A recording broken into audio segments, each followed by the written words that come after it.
Bienvenue dans cette nouvelle édition du QG Weekend. Au sommaire, au Sénégal, la condamnation pour diffamation de l'opposant Ousmane Sonko confirmée par la Cour suprême.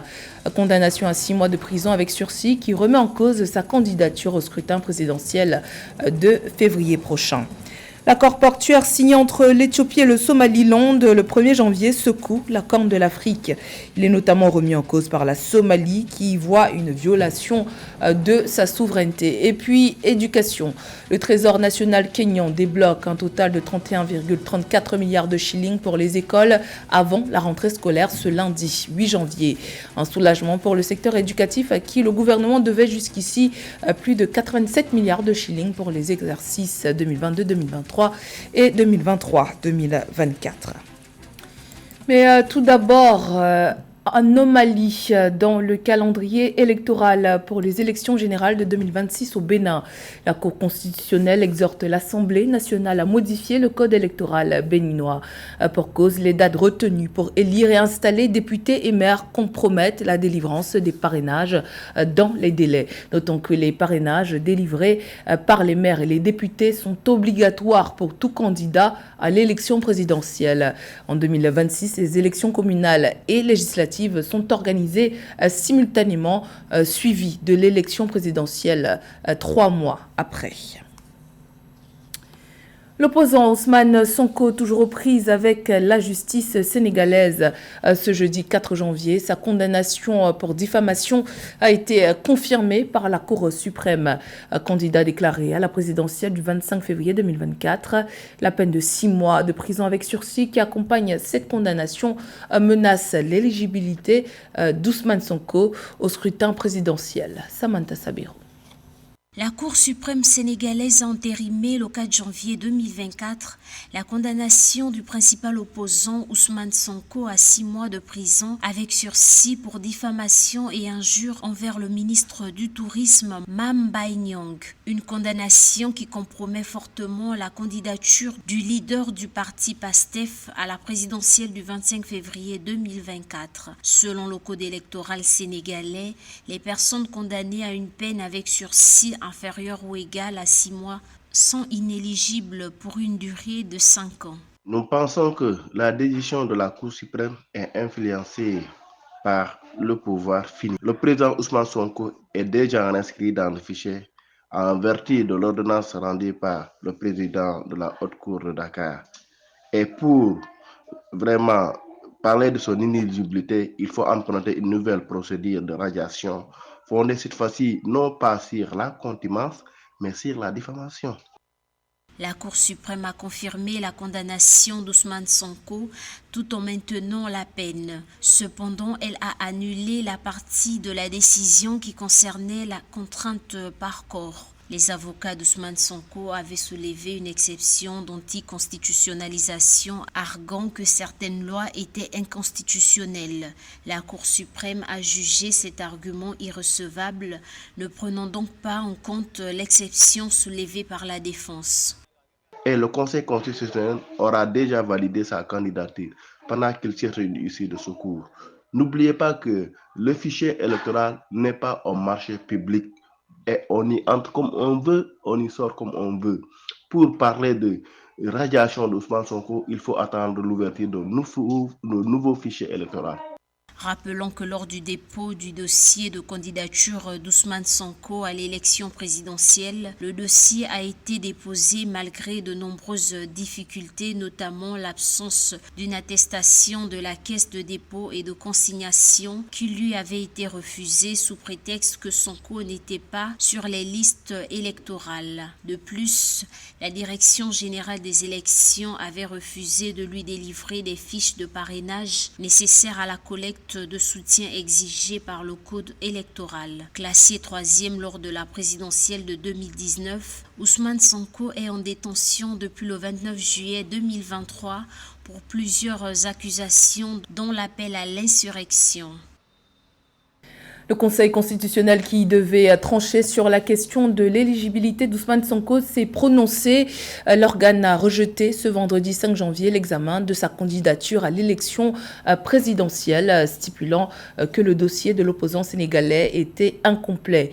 Maître Ciré Clédor Ly, avocat d'Ousmane Sonko, actuellement en prison, a dénoncé une farce électorale et indiqué qu'il allait déposer les recours prévus par la loi.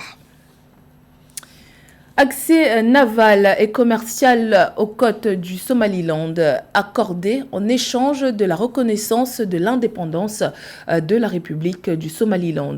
Ce sont les grandes lignes de l'accord signé le 1er janvier entre l'Éthiopie et la République séparatiste du Somaliland.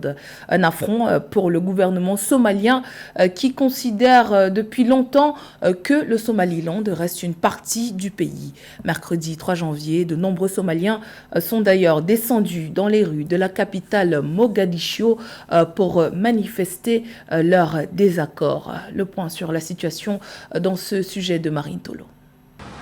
Le mercredi 3 janvier 2024, des milliers de Somaliens se sont rassemblés au stade Konis à Mogadiscio pour manifester leur indignation face à l'accord signé le 1er janvier 2024 entre l'Éthiopie et le Somaliland. Cet accord qui donne à l'Éthiopie l'accès au port de Berbera sur la mer Rouge et à une base militaire louée pour une durée de 50 ans en échange d'une reconnaissance formelle du Somaliland a également suscité une forte opposition de la Somalie qui s'est engagé à défendre son territoire à la suite de l'accord controversé entre l'Éthiopie et l'État séparatiste du Somaliland, le qualifiant d'agression. L'accord du 1er janvier 2024 ressuscite déjà une vieille rivalité entre deux États, la Somalie et l'Éthiopie, qui est une rivalité séculaire, qui en réalité, ces deux États qui depuis le régime de Siad Barre, qui luttait essentiellement en termes de leadership pour le contrôle de la Corne de l'Afrique. Et cette rivalité est ressuscitée aujourd'hui avec l'accord suscité par le Somaliland avec l'Éthiopie. Pour rappel, en réponse à cet accord, le gouvernement somalien a rappelé son ambassadeur et a appelé la communauté internationale à soutenir sa position contre ce qu'il considère comme une attaque flagrante contre sa souveraineté. Le premier ministre somalien, Hamza Barre, a ainsi assuré à la nation que la Somalie défendrait son territoire par des moyens légaux. L'Éthiopie, déjà, État fédéral qui est confronté essentiellement à des crises communautaires, peut être contrarié, malheureusement, d'exporter ces rivalités internes vers la Somalie, d'autant plus que nous avons des similitudes entre ces communautés ethniques de part et d'autre de la Somalie et l'Éthiopie. Donc, le leadership pour le contrôle de l'État fédéral éthiopien entre les Amara et les Omoro pourront raviser les tensions du côté de la Somalie en réalité. Le Premier ministre somalien a ainsi averti que l'accord pourrait potentiellement relancer le groupe militant islamiste Al-Shabaab et avoir également un impact sur la dynamique régionale et les routes commerciales maritimes. De son côté, le président égyptien Abdel Fattah el-Sisi a promis son soutien à la Somalie alors qu'un désaccord profond s'est ouvert avec l'Éthiopie au sujet de l'accord d'accès maritime passé avec le Somaliland. Au Maroc, signature ce 3 janvier 2024 d'un accord entre la Cour de cassation et la Direction générale de la Sûreté nationale. Un accord bilatéral visant le développement des compétences et l'échange des expertises dans les domaines judiciaires et des publications. Cet accord, selon les autorités marocaines, va donner corps à l'interaction commune entre les deux institutions. Marine Tolo. Au Maroc, la Cour de cassation et la Direction générale de la Sûreté nationale ont signé mercredi 3 décembre un accord bilatéral visant à renforcer la coopération et le partenariat entre leurs deux parties dans les domaines scientifiques ainsi que l'échange d'expertise dans les domaines d'intérêt commun. Cet accord, selon les autorités marocaines, devrait permettre de définir les bases d'une approche participative d'échange d'expertise et de bonnes pratiques en matière de gestion des contentieux administratifs. Cet accord vient donner corps à l'interaction commune entre les deux institutions dictée par l'enchevêtrement des attributions de la DGSN en tant qu'institution chargée de l'application de la loi et la Cour de cassation en tant qu'organe judiciaire chargé d'assurer une application saine de la loi. L'accord entre la Cour de cassation et la Direction générale de la Sûreté nationale a pour objectif l'élaboration de programmes de travail conjoints dans les domaines de la coopération et de la communication scientifique, du renforcement des compétences et de la coordination en ce qui concerne la publication de la jurisprudence judiciaire et l'échange des publications en format papier et électronique dédié par les deux parties. La Cour de cassation, en vertu de cet accord, met sa jurisprudence au service de l'élément humain à la DGSN. Alors, comme vous le savez, la DGSN s'est inscrite depuis déjà un certain nombre d'années dans une démarche d'amélioration des services, d'amélioration continue de ces services, notamment des services rendus aux citoyens. La signature de cet accord cadre s'inscrit dans le cadre de la mise en œuvre du programme de partenariat institutionnel entre la DGSN et la Cour de cassation, lequel porte sur plusieurs domaines de coopération, en particulier l'accompagnement et la consolidation d'une stratégie de formation et d'échange d'expertise et de bonnes pratiques dans divers champs d'action administrative et judiciaire, de manière à renforcer la primauté de la loi, protéger les intérêts des fonctionnaires et consacrer la gouvernance au sein du service public. Le gouvernement kényan, par l'intermédiaire du Trésor, a débloqué 31,34 milliards de shillings en faveur du secteur de l'éducation pour l'année 2023-2024. Le décaissement est intervenu à peine 24 heures après que le chef de l'opposition, Raila Odinga, ait appelé le gouvernement à débloquer les fonds dus aux écoles. Une dette qui s'élevait jusqu'ici à plus de 87 milliards de shillings. L'enseignement secondaire recevra la part du lion avec 16,20 milliards de shillings. La rentrée scolaire est prévue pour ce lundi 8 janvier. Les détails avec Nathalie Mo. Le Trésor national du Kenya a débloqué un total de 31,3 milliards de shillings pour les écoles en prélude à la rentrée scolaire officielle prévue le 8 janvier 2023. L'enseignement secondaire gratuit, plus important bénéficiaire de la dotation publique, a reçu 16,20 milliards de shillings. En ce qui concerne le financement de l'enseignement primaire gratuit, la subvention de l'État pour le premier trimestre s'élève à 4,74 milliards de shillings. Le reste du décaissement, soit 7,60 milliards de shillings, a été consacré aux écoles secondaires de premier cycle. Nous allons travailler en collaboration avec tous les membres du Parlement pour garantir que la ville de Nairobi, siège du gouvernement et fierté de notre nation, ne laisse aucun enfant de côté en matière d'éducation.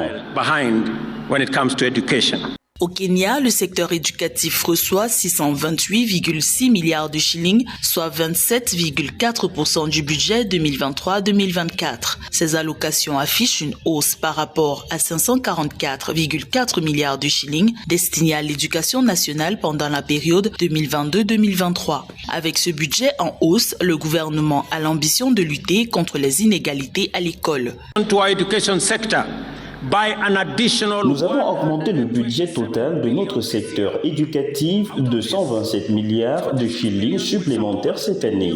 Dans cette enveloppe, 46 milliards serviront à soutenir le nouveau modèle de financement universitaire qui donne une chance égale à chaque enfant du Kenya d'acquérir une éducation universitaire. Alors que le début des classes approche, le leader de l'opposition kenyane, Raila Odinga, a exprimé des préoccupations. Il s'inquiète de la situation des élèves défavorisés qui n'ont pas encore bénéficié de leur bourse d'études pour l'année scolaire 2024-2025. Selon la nouvelle loi de finances, ces bourses représentent une enveloppe globale de 21,2 milliards de shillings pour chacune des 290 circonscriptions administratives du pays. Direction la Guinée à présent, où l'explosion d'un dépôt de carburant dans le port de Conakry est à l'origine d'une crise généralisée des hydrocarbures dans le pays. De nombreuses stations-service des grandes villes sont actuellement fermées. Obtenir le précieux liquide est un parcours du combattant, comme vous le verrez dans ce reportage de notre correspondant Nabilay Kamara. À la suite de l'explosion du dépôt d'hydrocarbures de Kaluma-Conakry, la capitale de la Guinée, le pays est confronté à une crise d'approvisionnement en carburant. Les premiers jours ont été relativement bien gérés avec une gestion ordonnée dans les stations de service. L'approvisionnement étant strictement rationalisé, 25 litres par véhicule et 5 litres par moto, avec l'interdiction de servir dans les bidons. Mais au fil du temps, le non-respect de ces mesures par les citoyens a entraîné un désordre croissant, ce qui provoque des files d'attente interminables devant les stations. Les difficultés que nous avons pour avoir le carburant, ce n'est pas parce qu'il n'y a pas de carburant, c'est parce que le fait que dans toutes les stations où nous partons, il y a l'embouteillage parce qu'il y a beaucoup qui veulent avoir le carburant. Donc la liste sera trop longue. Mais dès que ton tour arrive, tu vas carburer. Sinon, je suis là depuis 4 h du matin. J'ai quitté le quartier Yataya pour la ville, dans le cadre de trouver le carburant. Mais nous avons l'espoir que nous allons le trouver bientôt. Face à cette situation, le gouvernement guinéen a assuré que la distribution de carburant se poursuivra sans interruption. Les pays voisins vont soutenir l'approvisionnement pour atténuer la crise. La Côte d'Ivoire, par exemple, compte livrer 50 millions de litres par mois. Dans les stations-service, les opérations sont contrôlées par les superviseurs de la Société nationale du pétrole. On cherche toujours à satisfaire les clients en leur faisant comprendre. Il y a d'autres qui ne comprennent pas aussi facilement, mais il faut beaucoup communiquer pour qu'ils puissent comprendre et pour qu'on puisse être sur la même longueur d'onde. Si l'autorité peut nous aider dans chaque station, qu'il ait au moins des agents de sécurité pour nous aider, parce que souvent ce sont des motards qui nous fatiguent. Selon les experts, la consommation quotidienne nationale d'essence s'élève à 1200 tonnes métriques, 2400 tonnes pour le gasoil et pour le mazout, un peu moins de 4000 tonnes métriques. Une quantité 10 fois supérieure qui est partie en fumée lors de l'explosion du dépôt de Kaloum, selon les experts. C'était le journal de la rédaction. Merci pour votre fidélité. Dans un instant, une nouvelle édition de l'actualité sur Africa 24.